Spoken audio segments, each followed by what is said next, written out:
Bonjour à tous et à toutes, mon nom est Maude Bouchard-Dupont, historienne et animatrice. C'est un plaisir d'être avec vous aujourd'hui pour cette entrevue sur les ondes de Radio Ville-Marie pour cette édition hebdomadaire de Notre Histoire en tête, l'émission de la Société historique de Montréal.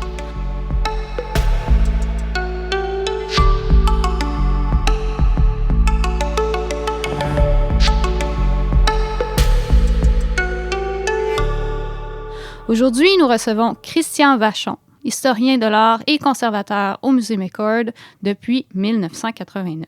Bonjour Christian. Bonjour Maude. Merci de nous accueillir au musée pour l'enregistrement de notre émission. Merci de vous être déplacé. Mais c'est tout naturel, comme nous allons nous entretenir du peintre James Duncan, qui fait l'objet d'une exposition cette année au Musée McCord Stewart. James Duncan, c'est un artiste incontournable du 19e siècle montréalais. Il est bien connu des historiens et des historiennes, mais assez peu du grand public. Qu'est-ce qui explique cela, Monsieur Vachon? Aujourd'hui, le nom de James Duncan est certes peu familier. En contrepartie, certaines de ses œuvres sont bien connues et habitent notre imaginaire lorsqu'il s'agit de visualiser Montréal au 19e siècle. Comment la célébrité de Duncan s'est-elle effacée de la mémoire collective alors que son œuvre, elle, s'est imposée? La raison principale tient à la réception de son travail à la suite de son décès. Sa production ne correspondait plus à la réalité, alors que les illustrations et la photographie rendaient une image contemporaine et toujours plus adéquate de la cité en développement. D'ailleurs, l'exposition Montréal en devenir, présentée au Musée McCord Stewart, est la première exposition et rétrospective consacrée à l'œuvre de Duncan, plus de 140 ans après sa mort. Dans la monographie lancée simultanément, l'essai de l'historien de l'art Laurier Lacroix, qui est le co-commissaire de l'exposition, s'intitule à juste titre « Duncan retrouvé ». Et le sous-titre est « James Duncan, un inconnu célèbre ». Pourquoi? Parce qu'on ne compte plus le nombre d'articles assortis de reproductions de ses œuvres, ne citant pas leur auteur. Je me suis donné la peine de vérifier dans ma bibliothèque et un des premiers volumes que j'ai sorti, qui s'intitule « La Société canadienne-française au 19e siècle », tout de suite après la préface, la première illustration que l'on peut voir est une lithographie de James Duncan, mais la légende ne précise pas cette information-là. La légende se contente de dire la rue Notre-Dame à Montréal au début du 19e siècle. Et c'est le cas pour beaucoup d'illustrations de Duncan. Alors, c'est ce qui arrive, il est vite oublié du public dès le 19e siècle. Il décède en 1881. Une vente tenue en 1883 propose une modeste collection de peintures comprenant un bon nombre d'œuvres du regretté James Duncan. Est-ce que les enfants ont souhaité conserver un certain nombre des œuvres de leur père et d'en vendre quelques-unes de l'inventaire des 116 pièces dénombrées dans sa succession? Les amis de l'artiste en auraient-ils acquis privément? Tout ce que l'on sait, c'est que les œuvres de Duncan sont absentes des expositions et du marché au cours des décennies suivantes. Ainsi s'efface le nom d'un artiste présent sur la scène montréalaise pendant 50 ans et qui en a immortalisé certaines des perspectives les plus éloquentes et animées. Sa production a cependant été conservée par des amateurs d'histoire soucieux de préserver les traces visuelles de Montréal au 19e siècle. C'est donc pour cette raison que les aquarelles de Duncan sont plus connues des historiens parce qu'elles ont été appréciées en tant qu'illustrations, comme des documents permettant d'interpréter les changements qui s'opéraient dans le paysage montréalais.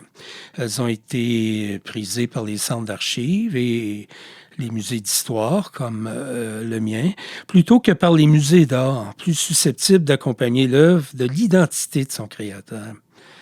Parce qu'elles ont été reconnues plutôt pour leur sujet que pour leur qualité artistique, les aquarelles de Duncan n'ont pas toujours mis de l'avant la signature de l'artiste. C'est grâce à un certain nombre d'amateurs comme Jacques Vigée, David Ross McCord, Coverdale, Sigmund Samuel et Peter Winkworth que les œuvres de Duncan ont été conservées et intégrées à des collections publiques. Succédant à ces derniers, les historiens de l'art ont pris le relais pour cataloguer et documenter les œuvres dont ils avaient la garde. Notez que le nom de Duncan n'est toutefois jamais tombé complètement dans l'oubli. Et au 20e siècle, quelques auteurs ont signalé ses œuvres dans des articles, des catalogues ou monographies. Je pense à Édouard Zotique-Massicotte, à Gérard Morissette, Jules Bazin ou encore John Russell Harper. Et même au début des années 60, de Volpi, avec Peter Winkworth, publie un recueil iconographique en 2 volumes, des vues de Montréal, qui font la belle part à Duncan et qui rendent publique sa collaboration avec le fameux magazine The Illustrated London News.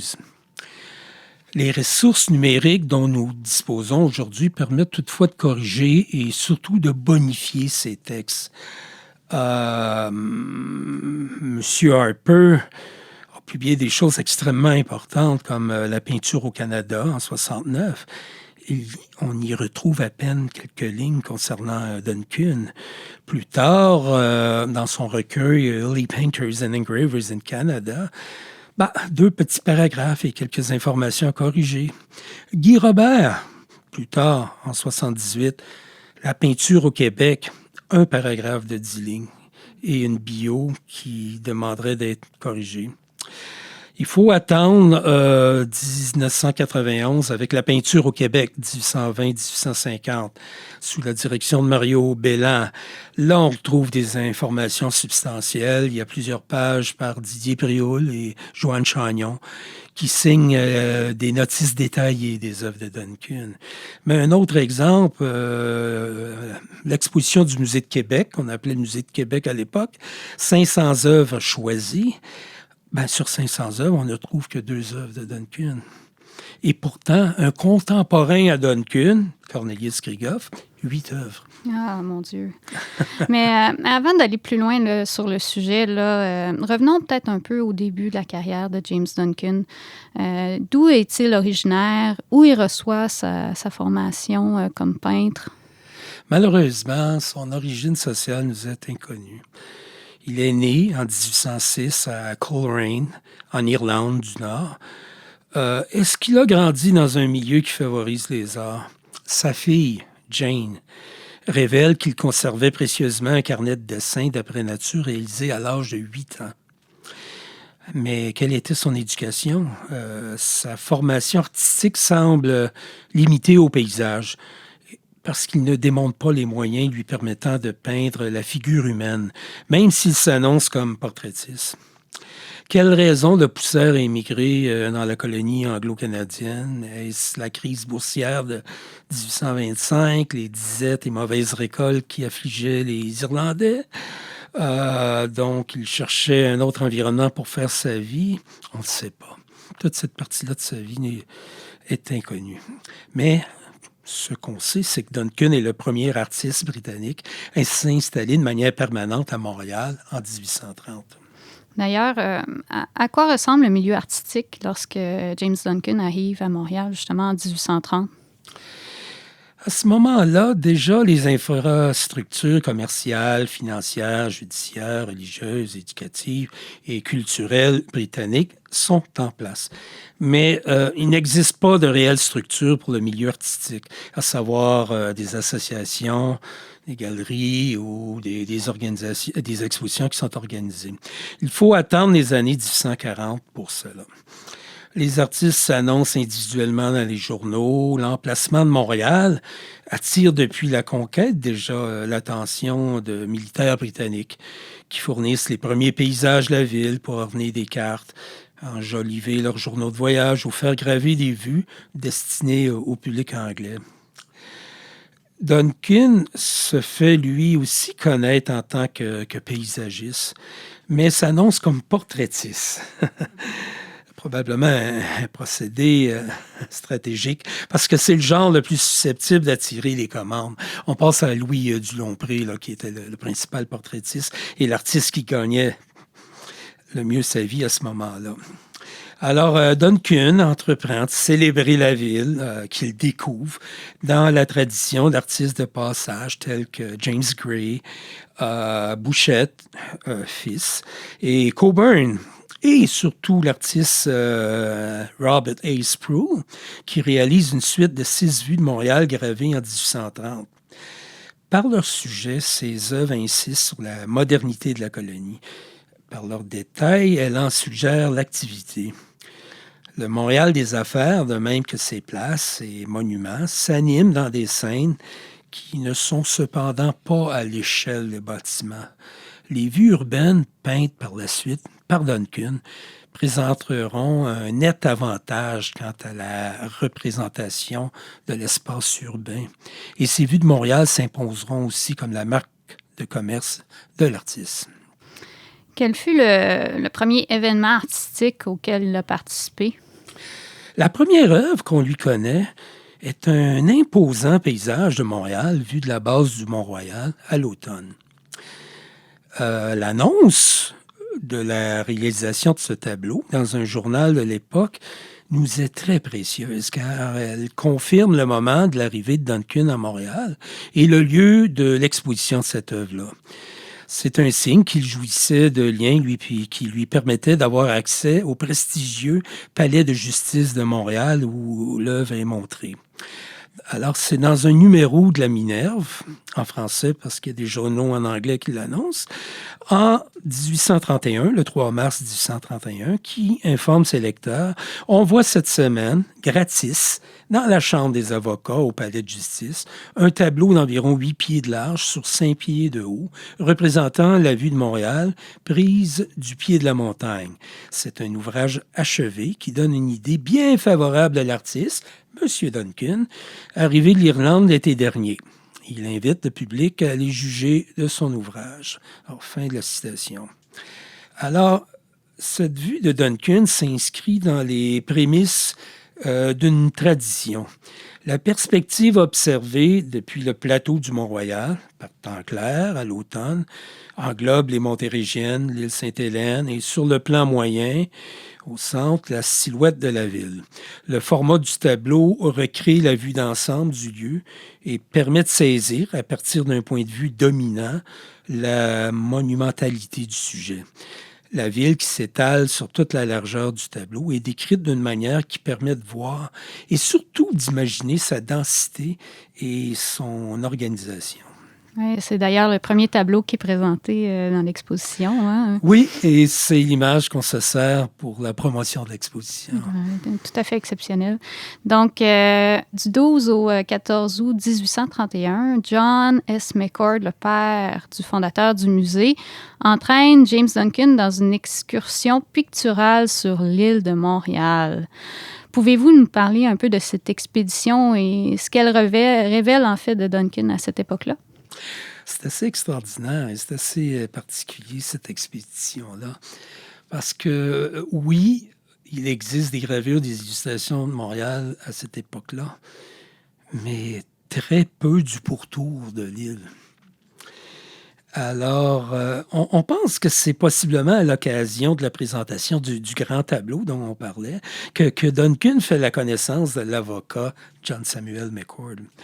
Alors, celui-ci l'invite à l'accompagner lors d'une tournée de l'île de Montréal.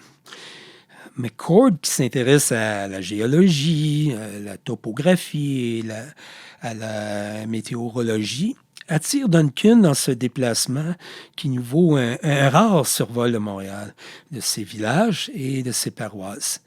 Les deux hommes, accompagnés d'un cocher, vont de Pointe-Claire à la Longue-Pointe, en passant par Senneville, Sainte-Geneviève, Rivière-des-Prairies et le Sault-Récollet pour terminer au Myland. Il en résulte une suite unique de 12 dessins à l'encre, technique pour laquelle Duncan démontre sa maîtrise par l'utilisation de pointes de différentes tailles, maniées avec dextérité et variété. Et sur le site, comme telle. Ces vues distantes des villages marquent le pourtour de l'île avec leurs bâtiments les plus pittoresques, églises, moulins à vent. Entre autres, le dessin pour Pointe-Claire combine 2 feuilles et montre l'enclos funéraire qui ceint l'église entourée de résidences et de moyens d'accès au fleuve. Pour ces dessins-là, Duncan se montre soucieux de la mise en page. Ils sont croqués sur le vif et des paysages sont plus suggérés que détaillés. Il offre un éventail des manières de représenter le paysage avec un premier plan plus ou moins ouvert et rapproché. La composition est de facture classique, à laquelle il mêle sa propre sensibilité, ce qui confère un aspect bucolique à la description de la nature. On peut ainsi parler de composition à caractère romantique. Absolument.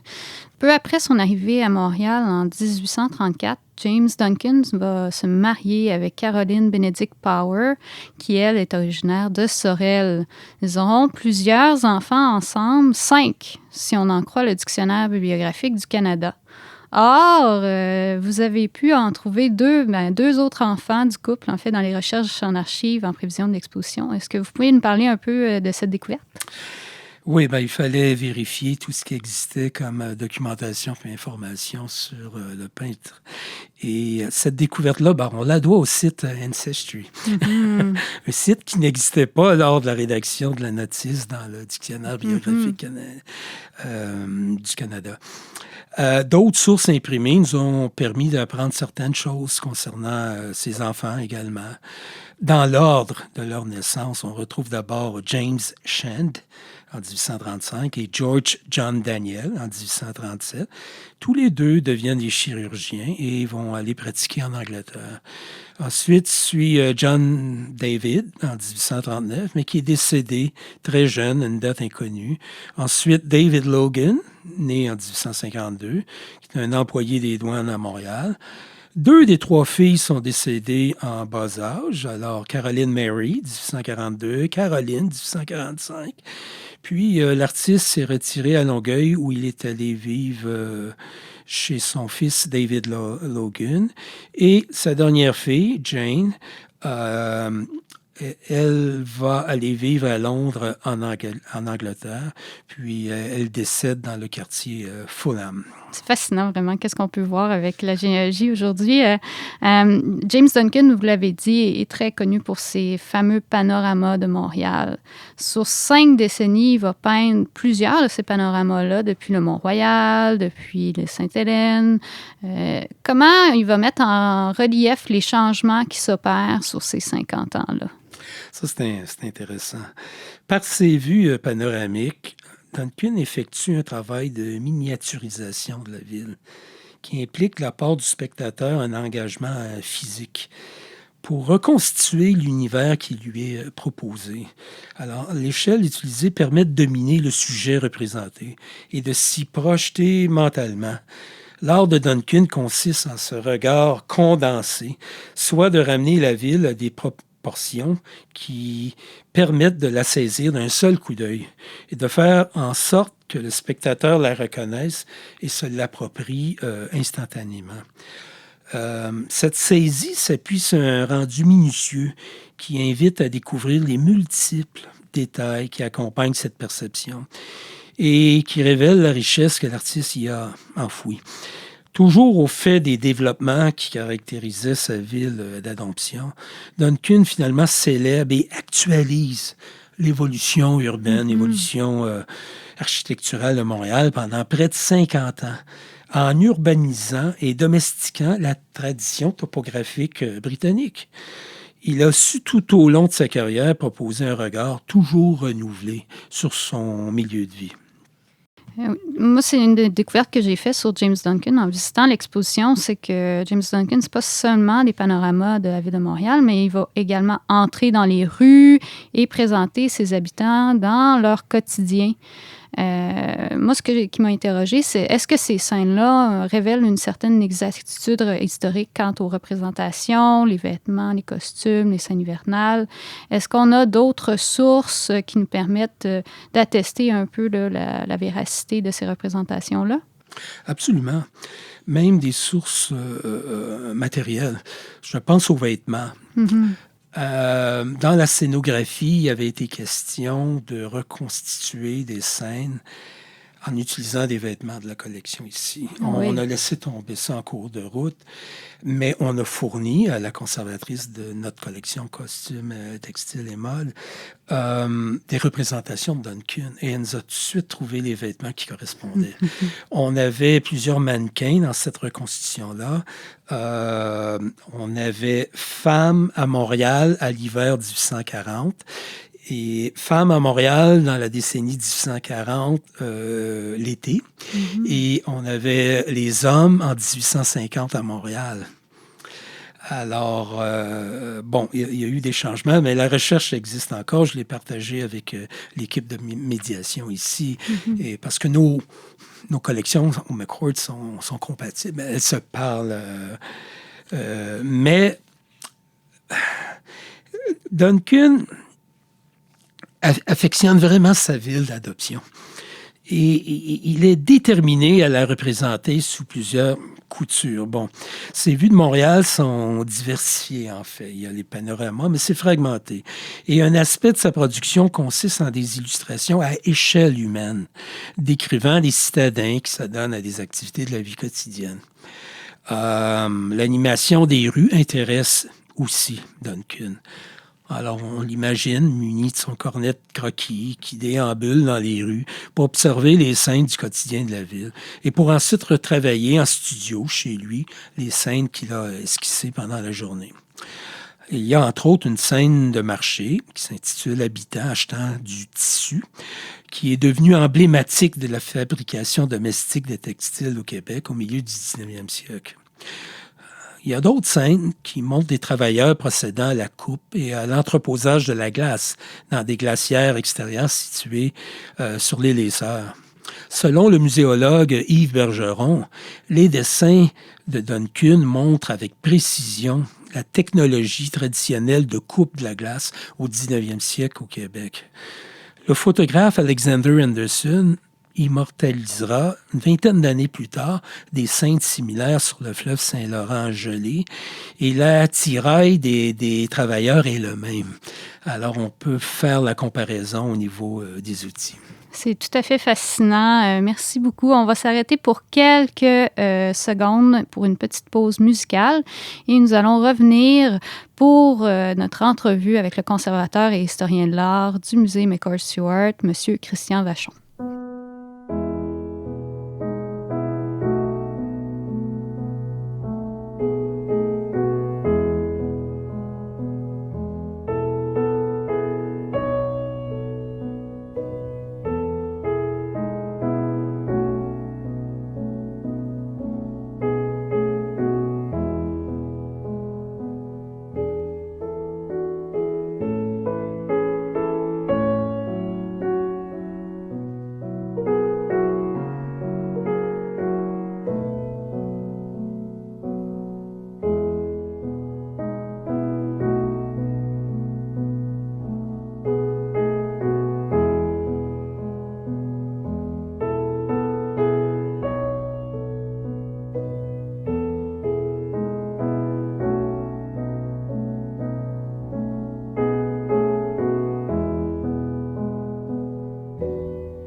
Rebonjour à tous et à toutes. Je m'appelle Maude Bouchard-Dupont. Nous sommes de retour pour notre entrevue sur le peintre montréalais James Duncan, en compagnie du conservateur et historien de l'art du Musée McCord-Stewart, M. Christian Vachon.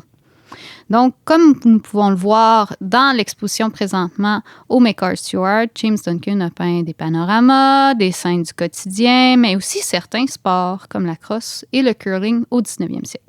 Selon vous, Christian, pourquoi a-t-il choisi de montrer ces manifestations sportives? Quel était l'objectif? De prime abord, ces œuvres-là ont un format assez grand, ce qui nous laisse deviner qu'il s'agit de commandes, possiblement de la part des équipes ou l'organisation en place. Ce n'est pas les œuvres qu'il peint qu'il réserve au marché touristique, sont beaucoup plus petites. Celles-là sont plus grandes et les détails sont fins. Alors, je pense que pour certaines, il pourrait s'agir de commandes. Mais comme il aime ses compositions, il va les reprendre, il va les refaire. Alors, éventuellement, ça doit aller sur le marché aussi. De ce type d'œuvre-là, il y en a 3 dans l'exposition qui montrent des activités sportives ayant lieu dans la ville de Montréal. Duncan est témoin du moment où la ville affirme son identité canadienne au sein de l'Empire. En s'appropriant des pratiques autochtones, parce que c'est ce qu'il fait avec les accessoires qu'il montre, pour en faire des activités récréatives organisées, il se fait le canal de la colonie qui célèbre des aspects de mode de vie du pays conquis.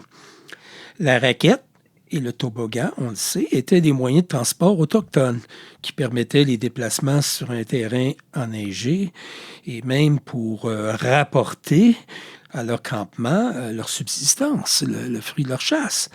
La crosse était pratiquée par plusieurs nations à des fins rituelles, guérison ou règlement de conflits.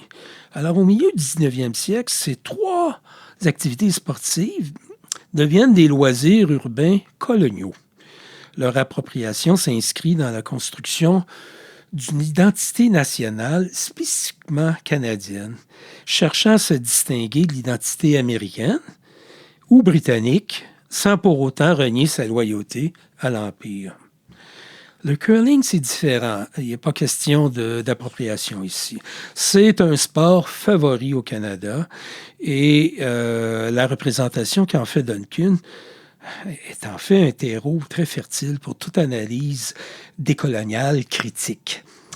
Nous pouvons y observer une activité britannique pratiquée par des Britanniques sur un territoire désormais considéré comme britannique, campé dans un splendide paysage urbain dominant la nordicité conquise des lieux. On remarque la présence d'une majorité d'hommes blancs et en contrepartie l'absence d'Autochtones ou de Canadiens français, pourtant bien présents à Montréal à ce moment. Les images de Duncan sont forcément formatées selon les codes de la culture dominante et participent en conséquence à la diffusion d'une idéologie, d'une occupation de l'espace qui cherche à se présenter comme légitime. C'est fascinant comme analyse. Je m'interroge un peu à savoir quelle était la vie d'un artiste comme James Duncan. On le sait qu'il n'était pas indépendant de fortune au 19e siècle. Donc, est-ce qu'il enseigne? Est-ce qu'il possède une galerie où il montre ses œuvres aux Montréalais et aux touristes? Est-ce qu'il fréquente plusieurs artistes comme lui? Est-ce que vous pouvez me parler un peu de cette époque-là pour un artiste comme James Duncan? Bon, c'est une question à développement. Il n'était pas indépendant de fortune, mais toujours grâce à Ancestry, on a pu mettre la main sur l'inventaire de ses biens après décès. Et on constate qu'il est quand même à l'aise à en juger par la description des meubles. Il y a un violoncelle chez eux, il y a des bustes, il y a des œuvres d'art, il y a de ses œuvres à lui, mais tout ça occupe 2 étages aussi. Et on sait que il était propriétaire de sa maison près du Champ de Mars, à une époque où à peine un Montréalais sur 4 était propriétaire de sa maison. Il est probablement arrivé ici avec des économies. Mais il a dû également enseigner pour gagner sa vie. Alors, tout au long de sa carrière, il tire une partie de ses revenus de l'enseignement du dessin. Au départ, il annonce d'ailleurs qu'il donne des cours privés de peinture, de miniatures et de paysages dans son atelier de peinture rue Craig. C'est la seule fois où on voit qu'il parle d'un atelier qui est une adresse différente. Oui, Duncan donne des cours privés, comme en fait foi, des annonces publicitaires, certains documents et des copies de ses aquarelles qu'on peut trouver dans des collections ou sur le marché, mais qui sont signés d'un autre nom. Alors, il faisait copier ses œuvres. Puis, il y a d'autres annonces qu'il présente comme professeur à l'école supérieure, le High School de Montréal. Il enseigne également depuis le milieu des années 1850 à la McGill Normal School, et ce, jusqu'en 1876, où on va célébrer son départ à la retraite. Les services de Duncan sont également requis au Mechanics Institute de Montréal au cours des années 1850 pour le cours de dessin ornemental et de paysage. Et enfin, à partir de 1874, Duncan enseigne au Mackay Institute destiné aux sourds-muets. Alors, lorsqu'on fait un recoupement, il y a des années où il enseigne à 2-3 lieux différents. Alors, c'est une bonne partie de sa carrière, l'enseignement. On suppose qu'il peignait pendant ses temps libres ou entre ses cours. Duncan ne possède pas de galerie pour présenter ses œuvres. On pense qu'il les montre probablement aux Montréalais sur rendez-vous pour ceux qui souhaiteraient passer une commande. En ce qui concerne les touristes, je ne sais pas. Rien ne nous a indiqué qu'il tenait un kiosque dans les lieux fréquentés par ceux-ci. Mais ce qu'on sait, c'est que bon nombre de ces œuvres montréalaises se sont retrouvées en Angleterre. Encore aujourd'hui, certaines sont offertes sur leur marché anglais. Et ça ressort, donc il y a des collectionneurs là-bas. Peter Winkworth, le collectionneur que je vous ai nommé, a acquis beaucoup de ces œuvres en Angleterre. Donc, les touristes pouvaient en acheter. Comment ça se faisait? On n'a rien vu dans les journaux, mais probablement qu'il était sur les lieux et il pouvait leur vendre ses dessins. Pour ce qui concerne le milieu artistique, les autres artistes, Duncan fréquente des collègues grâce à certaines associations et lors d'expositions, des expositions industrielles où on présentait de l'art à l'époque aussi. Il a eu quelques projets communs avec Cornelius Krieghoff, entre autres. Un projet qui n'a pas abouti, celui des panoramas du Canada. Et il partage avec lui, ainsi que Martin Somerville, quelques thématiques comme la représentation d'Autochtones s'adonnant à des activités traditionnelles. Lorsqu'on compare ces illustrations-là, qui sont comme des portraits, ils sont très semblables pour les trois artistes. Alors, on comprend qu'ils se sont vus, qu'ils connaissent les œuvres des autres, etc. C'est vraiment des représentations d'ailleurs très précieuses oui. des Autochtones au 19e siècle. James Duncan compte beaucoup de clients. Certains hommes sont les plus en vue de Montréal. On a parlé tout à l'heure de John Samuel McCord, mais aussi, on ne peut pas passer à côté. Ici, on est à la Société historique de Montréal. Il y a Jacques Vigée, qui est membre fondateur de notre société et premier maire de Montréal, bien sûr. Est-ce que vous pouvez nous parler un peu de sa collaboration, la collaboration de James Duncan à la Sabernache et aussi d'autres projets que Vigée lui a commandés? Vigée a tellement fait pour faire connaître l'histoire de Montréal, du Québec, etc. C'est incroyable. Son œuvre est monumentale. Et ça nous laisse croire que Duncan s'exprimait peut-être en français. Beaucoup de ses clients sont des francophones. Ça nous laisse croire qu'il devait être capable de bien se présenter pour aller chercher une clientèle dans l'autre communauté. Et Alors, il y a quelques albums qui sont le fruit d'une collaboration avec G. Il y a l'album Souvenirs canadiens, qui est aux Archives de Montréal, où les œuvres de Duncan figurent aux côtés de celles de plusieurs autres collaborateurs.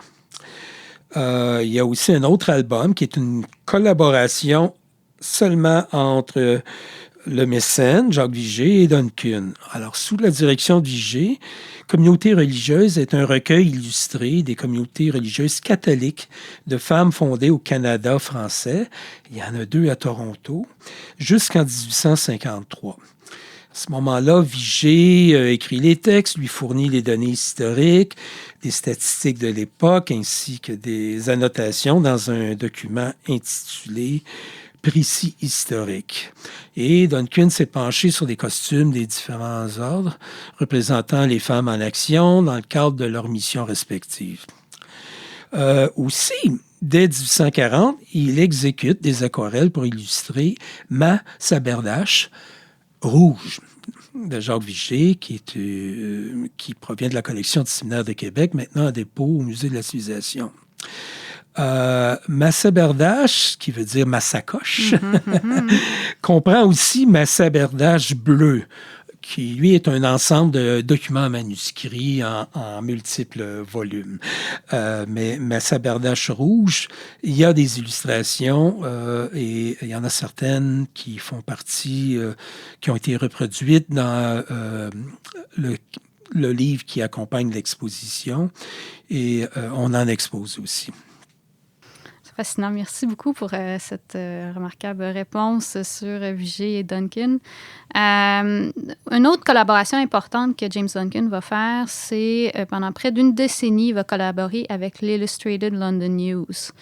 Une des collaborations les plus remarquées, c'est celle de l'incendie de Montréal de 1852 qui se retrouve dans les pages de ce célèbre journal londonien. Est-ce que vous pouvez nous parler un peu de comment cette collaboration-là s'orchestrait et quelle était la motivation de James Duncan de participer bénévolement à cette publication-là? Excellente question. C'est un sujet qui m'intéresse particulièrement. Dans le livre, je signe un essai concernant l'Illustrated London News. On savait déjà depuis, entre autres, le recueil iconographique de Volpi avec Winkworth, que l'Illustrated London News avait publié des gravures sur bois d'après des œuvres de Duncan. On en parle aussi dans Joanne Chagnon développe là-dessus dans Peinture au Québec 1820-1850. Mais on n'était pas certain de la quantité, etc. Joanne Chagnon parle de 2 œuvres. Il y en a un peu plus dans le recueil de Volpi. Après avoir analysé le magazine, on a pu en identifier 18. Donc, on a augmenté de façon substantielle sa collaboration à ce magazine-là, qui est assurément la plus importante de tous les artistes canadiens de l'époque. Martin Somerville participe, Krigoff aussi, Notman ensuite comme photographe, mais lorsqu'on fait le décompte, c'est Duncan qui a le plus souvent participé. En fait, dès son lancement, l'Illustrated London News sollicite, on est en 1842, des correspondants littéraires et artistiques pour lui soumettre toute communication et esquisse compatible avec les champs d'intérêt journalistique du magazine, bien sûr. Alors, c'est la voie qu'empruntent les artistes canadiens, dont Duncan. On parlait de l'incendie de Montréal, le plus important incendie, les 8 et 9 juillet 1852. Il y a 2 foyers d'incendie qui rasent près de 1100 bâtiments dans les faubourgs Québec, Saint-Louis et Saint-Laurent. Et ça va jeter à la rue plus de 10 000 personnes. Résidant à ce moment-là sur la rue Saint-Louis, à proximité de la deuxième conflagration, l'artiste se retrouve aux premières loges pour esquisser les flammes dévastatrices à partir du square d'Alousie, qui était situé là, à la rencontre de la rue Saint-Paul et Notre-Dame. C'est à titre de correspondant volontaire, non rémunéré, que Duncan envoie ses images à l'Illustrated London News, comme en fait foi un filet paru dans le Montreal Herald et Daily Commercial Gazette une semaine après le sinistre. Ensuite, il y a des journaux de Montréal et de Québec qui annoncent la publication des gravures dans l'Illustrated London News en prenant soin de préciser l'identité de leur auteur ainsi que sa ville de résidence. Alors, on est très fiers qu'un citoyen montréalais fournisse des œuvres à ce journal. Alors, comment ça fonctionne? On compte environ 4 semaines entre l'événement et la parution du journal Outre-mer. En retranchant une semaine avant que les dessins soient envoyés, leur expédition par la Poste royale a pris environ 3 semaines en bateau-vapeur, y compris le temps de gravure et d'impression, ce qui correspond au temps moyen de livraison des journaux étrangers en provenance de la Grande-Bretagne vers Montréal. 3 semaines aussi. On est au milieu du 19e siècle. Alors, pour nous, tout ça semble peut-être se passer de façon très lente, mais les progrès réalisés dans le monde des communications à ce moment-là sont incroyables. Et ça transforme en profondeur la manière dont les Montréalais interagissent avec le reste du monde. Et en tant qu'homme de son temps, Duncan comprend cette réalité et en fait bon usage. Ouais, l'usage de l'image pour diffuser la nouvelle. Au moment, justement, où James Duncan commence sa carrière, là, dans les années 1830, la photographie est encore à ses tout débuts. Là. On peut penser au daguerréotype qui est très complexe à utiliser. Comment la photographie va aider ou même changer la pratique artistique de James Duncan? Bon, justement, à propos du daguerréotype, qui est le premier procédé pratique de la photographie, elle est inventée en 1839. Alors, on est à la fin des années 30, mais l'avènement de la photographie comme telle prend place dans la deuxième moitié des années 1850. On peut penser au studio Notman qui ouvre en 1856. C'est là qu'il y a un intérêt public et elle devient plus populaire. Donc, Duncan demeure le principal pourvoyeur d'images de Montréal, tant et aussi longtemps que la photographie ne vient pas lui faire une compétition. Mm-hmm. Et évidemment, ça change la donne et ça pourrait expliquer pourquoi on finit par l'oublier. L'émeute Gavasy, bon, c'est un événement très important parce qu'il y a eu des mortalités et c'est survenu le 9 juin 1853 sur le site actuel du Square Victoria. Cette émeute-là est illustrée par Duncan, une gravure est publiée dans l'Illustrated London News, et tout porte à croire qu'il s'est inspiré d'une photographie pour bien camper la scène. Ça, c'est quelque chose que j'ai découvert pendant mes recherches. Cette insurrection-là, qui résulte de tensions exacerbées entre les communautés catholiques et protestantes de Montréal, ont été embrasés par le sermon antipapiste du prédicateur Alessandro Gavasy, d'où le nom émeute Gavasy.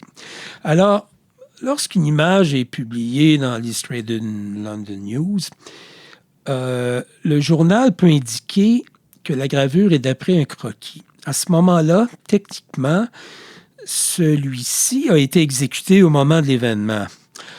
Ce qui est impossible ici, étant donné la représentation en parallèle de plusieurs temps narratifs, de déplacement de la milice, de la foule, etc. Il existe une œuvre de comparaison pour cette scène. Une aquarelle dont la perspective est 2 fois plus large que la version gravée. Elle est conservée au Musée de la civilisation du Québec, dans le fond Vigée, justement. Un rapprochement entre l'aquarelle et une image photographique a déjà été fait lors d'une exposition de cette œuvre-là en 1952. Le cartel précisait d'après un daguerréotype de Charles Dion. Dans son essai sur les pionniers canadiens de la photographie, Gérard Morissette considère aussi la possibilité que Duncan ait utilisé une photographie de Charles Dion, représentant le site de l'Échauffourée. Alors, Morissette se base sur un filet qui est paru dans la Minerve, précisant que Dion a réalisé la même année une photographie sur papier et non un daguerréotype des lieux dont il est question. On sait que Dion, actif en 1850 et 1866, est possiblement le premier daguerréotypiste de Montréal à faire usage d'une méthode d'impression sur papier. Le journaliste de la Minerve rapporte sa rencontre avec le photographe en septembre 1853. C'est 3 mois après les événements de l'émeute. Mais il ne précise pas la date de prise de photo. Et celle-ci n'a pas été retracée malgré toutes les recherches effectuées. Mais la similitude avec l'illustration de Duncan est sans équivoque, selon la description du journal. Donc, en se basant sur cette image, l'artiste a possiblement dessiné sa reconstitution de l'émeute en s'inspirant en même temps des descriptions publiées dans les journaux les jours suivants. Les usages que les artistes font à cette époque du médium de la photographie sont beaucoup plus fréquents qu'on le pense. C'est un beau sujet de recherche qu'on ne parle pas assez. Probablement que les artistes s'en cachaient. Mais dans ce cas-là, c'est tellement évident. Ah, c'est tout à fait fascinant. Est-ce que vous pouvez nous parler un peu de l'implication de James Duncan pour le développement des arts à Montréal? Est-ce qu'il a été membre de plusieurs organisations artistiques? Oui. Duncan joue un rôle actif dans la vie culturelle et sociale de la métropole. Ce sont peut-être ses qualités de nature administrative qui poussèrent ses collègues à le nommer, entre autres, secrétaire trésorier de la Montreal Society of Artists, qui est fondée en 1846, et de la Society of Canadian Artists, fondée en 1867. D'ailleurs, il participe aux premières activités de l'Art Association of Montreal en 1860, une association dont on sait qui est à la base de la création du Musée des Beaux-Arts de Montréal. La présence d'une communauté dynamique d'artistes à Montréal, dans les années 1840, entraîne la création de la Montreal Society of Artists, qui tient sa première et seule exposition publique en 1847. 13 ans plus tard, profitant des circonstances de la venue du prince de Galles, qui est à Montréal pour inaugurer le pont Victoria, il y a un groupe de collectionneurs qui entreprend de mettre sur pied l'Art Association of Montreal. Et Duncan participe aux premiers événements. Ensuite, il y a des manifestations de nature artistique qui sont de plus en plus fréquentes, comme les expositions provinciales qui se tiennent dans un pavillon consacré aux arts au Crystal Palace. Et Duncan ne rate pas une occasion de présenter ses œuvres. Entre-temps, la Society of Canadian Artists fédère une génération de jeunes artistes montréalais ou récemment immigrés. De 1868 à 1871, elle organise 3 expositions auxquelles participe Duncan. Donc, pour terminer cette merveilleuse entrevue, on sait que James Duncan est un artiste prolifique qui va produire près de 3000 œuvres de son vivant, dont 300 aujourd'hui sont répertoriées. Le musée McCord-Stewart, comme le musée royal de l'Ontario, sont des grands dépositaires de ses œuvres. Pour la création de l'exposition qui est présentée cette année, est-ce que vous avez fait appel à des prêteurs privés? Est-ce que des œuvres que le public n'a jamais vues auparavant? Bon, ici, il y a 2 questions. Pour la première, 3000 œuvres, c'est une estimation, mais une estimation plausible pour une aussi longue durée de temps. 50 ans de production, même s'il enseignait beaucoup, 50 ans, c'est un demi-siècle. Vous mentionnez le Musée royal de l'Ontario, mais il y a également la Bibliothèque Archives du Canada, qui est un important dépositaire d'œuvres de Duncan, entre autres avec la collection Coverdale, mais aussi la collection Peter Winkworth, un Britannique qui est un avide collectionneur d'œuvres canadiennes. Cette collection-là a été acquise, en fait rapatriée, au début du 21e siècle. Alors, pour la préparation de l'exposition, on a d'abord publié un appel public, mais c'est resté sans réponse. Aucun succès là-dessus. Donc, on a entrepris des démarches auprès de galeristes. Et de concert avec les acheteurs d'œuvres de Duncan qui ont accepté que le galeriste nous remette leurs coordonnées, on les a contactés et ainsi 10 aquarelles inédites ont été empruntées, provenant de collections privées. 7 figurent dans l'exposition, mais toutes les 10 sont reproduites dans le livre d'accompagnement.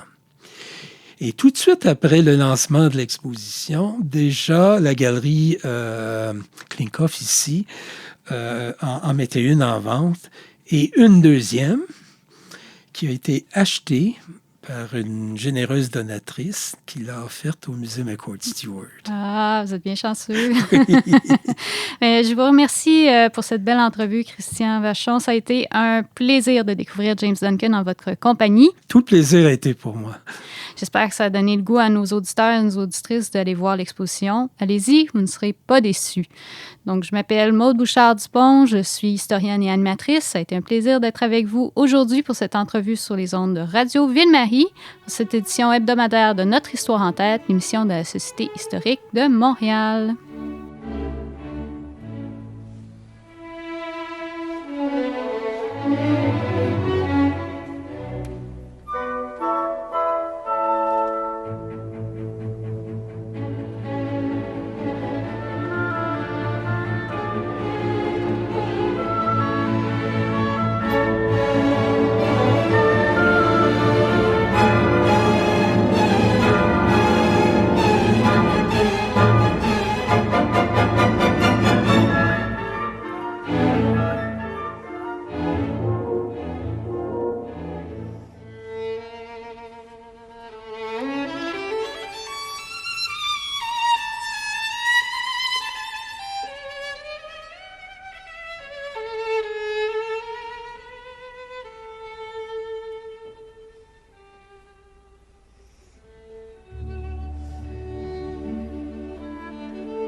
Nous en sommes maintenant à la fin de cette émission.